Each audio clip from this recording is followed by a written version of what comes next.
কিছু ফোন থাকে যেগুলো একদম চোখ বন্ধ করে রিকমেন্ড করা যায়। রিয়েলমির নতুন ফোন নার্জো 50 অলমোস্ট সেরকম একটা ফোন। অলমোস্ট কেন বলছি সেটা আপনারা পুরো ভিডিওটা দেখলেই বুঝে যাবেন। গত প্রায় এক সপ্তাহ ধরে এই ফোনটি আমি আমার সেকেন্ডারি ডিভাইস হিসেবে ইউজ করছি।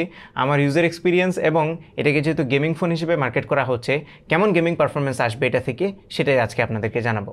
এই ফোনটার একটাই ভেরিয়েন্ট বাংলাদেশে লঞ্চ হবে, সেটা হচ্ছে 4GB 64GB ভেরিয়েন্ট এবং এটার দাম নির্ধারণ করা হয়েছে 16,499 টাকা বা 16,500 টাকা। এই প্রাইসে আসলে কেমন ডিল হবে সেটাই জানাই। সো প্রথমত এটা দুইটা কালারে পাওয়া যাবে, ব্লু এবং ব্ল্যাক, দুটো কালারই সুন্দর। পেছনের দিকে কার্বন ফাইবার টাইপের এক ধরনের প্লেন টেক্সচার ইউজ করা হয়েছে, খারাপ লাগছে না দেখতে, ভালোই। ক্যামেরা হাউসটা একদমই গতানুগতিক। এইটার যে বিল্ড কোয়ালিটি সেটা আমার কাছে অ্যাভারেজ মনে হয়েছে। প্লাস্টিকের, পুরোটাই প্লাস্টিকের তৈরি, সামনে গ্লাস, কিন্তু ফ্রেম এবং বডি সব কিছুই প্লাস্টিকের। এইটার থিকনেস হচ্ছে 8.5 মিলিমিটার, 5000 mAh ব্যাটারি, সো খুব একটা থিকও না আবার খুব স্লিমও না।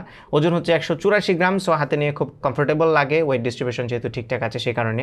নিচের দিকে USB Type-C পোর্ট আছে, প্রাইমারি মাইক্রোফোন আছে, 3.5 মিলিমিটার অডিও জ্যাক আছে এবং একটা সিঙ্গেল বটম ফেসিং স্পিকার আছে, যে স্পিকারের সাউন্ডটা আমার কাছে ডিসেন্ট মনে হয়েছে এই প্রাইসে। বাম পাশে ভলিউম রকারের পাশাপাশি সিম কার্ড স্লট আছে, যেখানে ডেডিকেটেড স্টোরেজের অপশন আছে ডুয়েল সিমের পাশাপাশি। ডান পাশে পাওয়ার বাটন কাম ফিঙ্গারপ্রিন্ট স্ক্যানার ইউজ করা হয়েছে, যেটা বেশ ফাস্ট এবং অ্যাকুরেটলি কাজ করছিল। তবে একদমই টাচ করে সাথে সাথে ছেড়ে দিলে কাজ করছে না, জাস্ট স্প্লিট সেকেন্ড একটু লাগিয়ে রাখতে হয়, তাহলে কাজ করছিল। এবং উপরের দিকে কোনো কিছুই নেই। ওভারঅল এই ফোনটার বিল্ড কোয়ালিটি নিয়ে আমি মোটামুটি সন্তুষ্ট। এবার চলে আসি ডিসপ্লেতে। এই ফোনটাতে 6.6 ইঞ্চির ফুল এইচডি প্লাস রেজুলেশনের একটি IPS LCD প্যানেল ইউজ করা হয়েছে এবং এটা হচ্ছে 20:9 অ্যাসপেক্ট রেশিওর। বাট দ্য ক্যাচ ইজ এই ডিসপ্লেটা 120 হার্জ রিফ্রেশ রেটের। সো বুঝতেই পারছেন 60 হার্জের সাথে কম্পেয়ার করলে খুবই স্মুথের এক্সপিরিয়েন্স এটা থেকে পাওয়া যায়। UI নেভিগেশন, কিছু গেম আছে যেগুলো হাই রিফ্রেশের সাপোর্ট করে, স্ক্রোলিং, এই সব কিছুই খুব স্মুথ ফিল দিচ্ছিল। 120 মানেই বাটারি স্মুথ, এই জিনিসটা খুবই ভালো লেগেছে।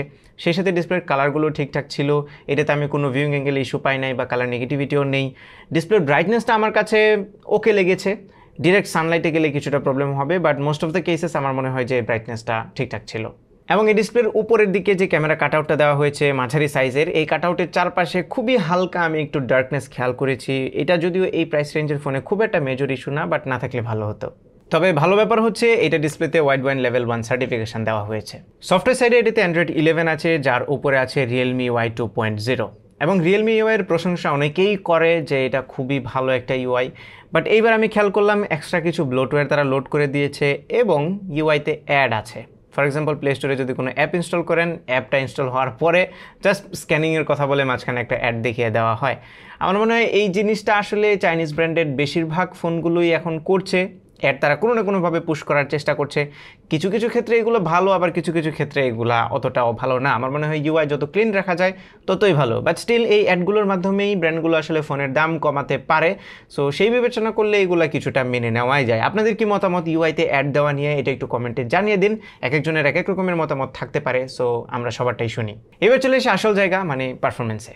সো এই ফোনটা একটা ভেরিয়েন্টে আসবে 4GB 64GB। আমার মনে হয় আরেকটা ভেরিয়েন্ট আনা দরকার ছিল, 4128 অথবা 6128 আনলে বেশি ভালো হতো। যাই হোক, এটাতে মিডিয়াটেকের হেলিও G96 প্রসেসর ইউজ করা হয়েছে এবং এই প্রসেসরটি 12 ন্যানোমিটার থ্রেডে বিল্ড করা একটি অক্টাকোর চিপ। আমরা এর আগে যে 95 দেখেছি G95, সেটাও কিন্তু 12 ন্যানোমিটারেই বিল্ড করা ছিল। আমি কল অফ ডিউটি মোবাইল এবং পাবজি নিউ স্টেট খেলেছি। নিউ স্টেটে বাই ডিফল্ট লাইট গ্রাফিক্স এবং মিডিয়াম ফ্রেম রেট সাজেস্ট করছিল। আমার মনে হয় এই প্রসেসরটা আরেকটু বেটার হ্যান্ডেল করতে পারবে। সো আমি 50 FPS-এ ট্রাই করেছি। 50 FPS এবং লাইট গ্রাফিক্স যদি দেই তাহলে খুব একটা ফ্রেম ড্রপ আমি খেয়াল করিনি, ভালোই চলছিল। বাট আপনি যদি গ্রাফিক্স কোয়ালিটি আরও বাড়িয়ে দেন তাহলে কিছুটা ল্যাগ খেয়াল করবেন, স্পেশালি অ্যাকশন মোমেন্টগুলোতে। বাট যেটা রিকমেন্ডেড সেটিং লাইট এবং মিডিয়াম, আমার মনে হয় এইটার চাইতে আরেকটু বেটার পারফরমেন্স এই প্রসেসরটা দিতে পারবে। এবং আমি কয়েকটা সেটিংয়েই ট্রাই করে দেখেছি, সো আমার কাছে অপটিমাম মনে হয়েছে। আপনারা যদি গ্রাফিক্স একটু ভালো চান তাহলে মিডিয়াম গ্রাফিক্স দিয়ে যদি 50 FPS বা আলট্রা সেটিং যেটা আছে সেটাতে রাখেন তাহলে ভালো গেমিং পারফরমেন্স পাবেন। ন্যূনতম ফ্রেম ড্রপ, একদমই মিনিমাম ফ্রেম ড্রপ নিয়ে আপনারা পাবজি খেলতে পারবেন। নিউ স্টেট যেটা, সেটা কল অফ ডিউটি মোবাইল আরেকটু অপটিমাইজ ছিল, সেটা যে ডিফল্ট সেটিং আছে সেটা দিয়েই খেলেছি, বেশ স্মুথ এবং ফ্রেম ড্রপ খুব একটা আমি দেখিনি, ভালোই গেমিং পারফরমেন্স পেয়েছি সেটা থেকে আমি। এবং এটা যদি দীর্ঘ সময় গেম খেলেন তাহলে ফোনটা উপরের দিকে হালকা একটু গরম হচ্ছিল এবং মিডিয়াটেকের প্রসেসর প্লাস একটু বেশি হর্স পাওয়ার যে প্রসেসরগুলোতে থাকে সেগুলো একটু গরম হয়। এই গরমটা আসলে মানিয়ে নেওয়ার মতোই, খুব একটা এক্সেসিভ ছিল না। এবং আমি প্রায় 1 ঘন্টার মতো গেম খেলেছি, খুব একটা থ্রটল, মানে মেজর একদম নোটিসেবল থ্রটল আমি খেয়াল করি নাই। ফ্রেম ড্রপ একটু খেয়াল করেছি ঘন্টাখানেক গেম খেলার পরে। সো আমার মনে হয় এইটুকু একদমই ইউজুয়াল। গেমিং পারফরমেন্সের দিক থেকে এই ফোনটাকে অবশ্যই একটা থামস আপ দিতেই হবে। আর রেগুলার কাজেও এই ফোনটা ভালো সাপোর্ট দিচ্ছিল, অ্যাপ ওপেনিং ক্লোজিং সব কিছুই খুবই স্মুথ ছিল, মাল্টিটাস্কিংও ভালো মতোই করতে পারছিলাম। 4GB র্যাম দিয়ে যদিও সুপার হেভি মাল্টিটাস্কিং পসিবল না, এই জন্যই বলছিলাম যে 6GB ভেরিয়েন্টটা থাকলে কিন্তু অনেক ভালো হতো, বাট স্টিল বেসিক মাল্টিটাস্কিং এবং 120 Hz স্মুথনেস দুইটা মিলে মোটামুটি ফ্ললেস মনে হয়েছে এই ফোনের পারফরমেন্স। এবার আসি ক্যামেরায়। এই ফোনটার পেছনে 3টা ক্যামেরা আছে, যার প্রাইমারিটা হচ্ছে 50 মেগাপিক্সেলের অ্যান্ড দেন 2 মেগাপিক্সেলের একটা ম্যাক্রো লেন্স আর একটা 2 মেগাপিক্সেলের black and white depth sensing lens. Ultrawide শুটারটা কিন্তু মিসিং, যদিও গেমিং ফোন বাট স্টিল একটা আলট্রাওয়াইড শুটার দিয়ে দিলে কিন্তু অনেক ভালো হতো। প্রাইমারি ক্যামেরা দিয়ে ডেলাইটে যে ছবিগুলো তুলেছি সেগুলো বেশ ডিটেলড এবং শার্প ছিল, ছবি দেখতে সুন্দর, কালারগুলো ঠিকঠাক ছিল। শুধু একটা জায়গাতে একটু ইস্যু আমি পেয়েছি, সেটা হচ্ছে হিউম্যান সাবজেক্টের বেলায় যদি ডার্ক স্কিন টোনের কোনো মানুষের ছবি তুলেন তাহলে ছবিগুলো দেখতে খুবই অদ্ভুত লাগছিল, স্পেশালি আমার ছবি। এই জিনিসটা আমার একদমই ভালো লাগেনি। ফর্সা মানুষের ছবি ভালো আসছিল, কালো মানুষের ছবি ভালো আসছিল না, এইটা আবার কোন ধরনের বৈষম্য আমি বুঝলাম না। যাই হোক, এটা সফটওয়্যার আপডেটের মাধ্যমে ফিক্স করা possible, I believe. I think Realme এটা করবে। পোর্ট্রেট মোডে রিয়েলমির অনেক ফোনে আমি দেখেছি প্রচুর সফটনেস থাকতো, বাট এটাতে দেখলাম যে এজ ডিটেকশনের পাশাপাশি খুব শার্প এবং ডিটেল ছবি ক্যাপচার করতে পারছিল পোর্ট্রেটে, যে জিনিসটা ভালো লেগেছে। ডাইনামিক রেঞ্জের পারফরমেন্স যদিও অ্যাভারেজ ছিল, এবং লো লাইটে চলে গেলে এটা একদমই অ্যাভারেজ পারফর্ম করছিল, অতটা ভালো এক্সপেক্টও করিনি, সেরকমই মানে মোটামুটি মানের।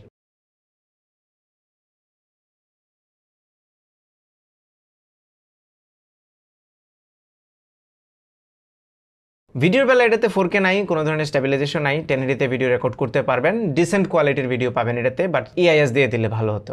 সামনের 16 মেগাপিক্সেলের সেলফি ক্যামেরাটা দিয়েও ডিসেন্ট কোয়ালিটির সেলফি তোলা যায়, স্পেশালি লাইট যদি ভালো থাকে তাহলে আপনাকে দেখতে সুন্দর লাগবে। এই যে ডার্ক স্কিন টোনের ইস্যুটা, এটা আমি কিন্তু ফ্রন্ট ক্যামেরায় পাইনি, ফ্রন্ট ক্যামেরায় ঠিকঠাক ছবি ক্যাপচার করতে পারছিল, থ্যাংক গড, যে সেলফিগুলোতে আমাকে মোটামুটি সুন্দর লাগছিল। এর বাইরে ডাইনামিক রেঞ্জের পারফরমেন্স অতটা ভালো না সামনের ক্যামেরা দিয়ে, সেই সাথে পোর্ট্রেট সেলফিতেও এজ ডিটেকশনে কিছুটা প্রবলেম আমি খেয়াল করেছি, লো লাইটেও অতটা ভালো আসে না ফ্রন্ট ক্যামেরাটা। সো ফ্রন্ট ক্যামেরাটা আরেকটু ইমপ্রুভ করা যেত বেশ কয়েকটা জায়গায়। পেছনের মতো সামনের ক্যামেরা দিয়েও আপনারা 1080 30 FPS এ ভিডিও রেকর্ড করতে পারবেন কোনো ধরনের স্টেবিলাইজেশন ছাড়া। নাও ক্যামেরা নিয়ে যদি কনক্লুড করি তাহলে প্রথমত আলট্রাওয়াইড শুটারটা আমি মিস করেছি, আর ডার্ক স্কিন টোনের যে ইস্যুটা এটা যদি না থাকতো তাহলে এই ফোনটা ক্যামেরার জায়গাতেও কিন্তু অনেক ভালো রেটিং পেত। এবার আসি ব্যাটারিতে। এটাতে 5000 mAh সেল দেওয়া হয়েছে, যে ব্যাটারি দিয়ে আপনারা যদি 120 Hz ডিরেক্ট অন করেও ইউজ করেন তারপরেও একদিনের বেশি ব্যাটারি ব্যাকআপ পাবেন, বাট যদি অটোতে দেন তাহলে অলমোস্ট 1.5 দিনের মতো ব্যাটারি ব্যাকআপ আপনারা পেয়ে যাবেন। সো ব্যাটারি ব্যাকআপ নিয়ে কোনো কমপ্লেন নেই। তবে মজার ব্যাপার হচ্ছে এইটার বক্সের মধ্যে যে 33 ওয়াটের ফাস্ট চার্জারটা ইনক্লুড করা আছে, এটা দিয়ে আপনারা 1 ঘন্টা 10 থেকে 15 মিনিটে 100% চার্জ করে ফেলতে পারবেন, যেটা বেশ ফাস্ট। সো আমার মনে হয় যে চার্জিং নিয়ে কোনো ইস্যু আপনাদের হবে। চার্জিং স্পিড, ব্যাটারি ব্যাকআপ এই দুটো জায়গাতেই এই ফোনটা কিন্তু খুবই ভালো করছে। এবার চলে এসে আমরা কনক্লুশনে। এই ফোনটা 16,500 টাকায় কেমন ডিল? অফকোর্স এই প্রাইসে আপনারা বুঝতেই পারছেন, যারা একটু গেমিং খুঁজেন, একটু হেভি পারফরমেন্স খুঁজেন বা ভালো ব্যাটারি ব্যাকআপ খুঁজেন, তাদের জন্য কিন্তু এটা একটা আইডিয়াল চয়েস। ক্যামেরার জায়গাতে আমার দুই একটা জায়গাতে একটু ইস্যু আছে, বাট স্টিল ডিসেন্ট পারফর্ম করেছে এটার ক্যামেরা। আপনারা যদি শুধু ক্যামেরার জন্য এই ফোনটা চুজ করতে চান দেন আই থিঙ্ক আপনারা মার্কেটে গেলে আরও বেটার ফোন পাবেন হয়তো, বা স্পেশালি আলট্রাওয়াইড শুটারটা সহ। যদিও এই প্রাইস রেঞ্জে আলট্রাওয়াইড শুটারের কোয়ালিটি অত ভালো হয় না, দিলেও অ্যাভারেজ কোয়ালিটির একটা আলট্রাওয়াইড দিয়ে দেয়, সেই বিবেচনা করলে ক্যামেরাটা ডিসেন্ট, বাট আর একটু ভালো হতে পারতো।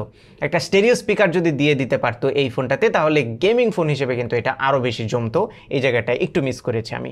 এর বাইরে বাকি জিনিসগুলো ভালো লেগেছে, ডিসপ্লেটা ভালো ছিল, 120 Hz refresh rate was smooth as well.